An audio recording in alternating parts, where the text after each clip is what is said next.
Donc ça peut être, ça peut être. Ces étudiants de l'Isuga à Quimper apprennent le chinois depuis septembre. Il y a encore quelques jours, plusieurs d'entre eux achevaient les préparatifs avant le grand départ en Chine. 4 à 6 mois de stage en université ou en entreprise. Mais depuis l'alerte sanitaire, tout est devenu flou. Je dois partir en stage à Jinan, donc pour entre 5 et 6 mois. Et du coup, étant donné le virus, là, je temporise un peu, j'attends de voir. C'est très stressant parce que ça fait des années que je pense à ce voyage. Là, après, ça fait depuis le début de l'année où ça devient vraiment concret.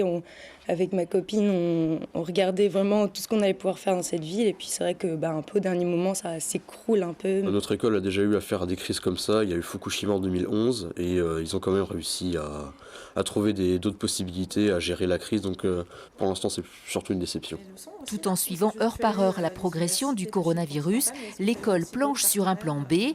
Le report probable de la rentrée universitaire après les vacances du Nouvel An, annoncé par le gouvernement de Pékin, pourrait permettre aux étudiants quimpérois de différer leur départ.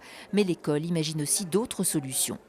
Les autres options, ça serait de partir dans une autre université d'un pays asiatique avec lequel nous travaillons, la Corée, le Japon ou Taïwan.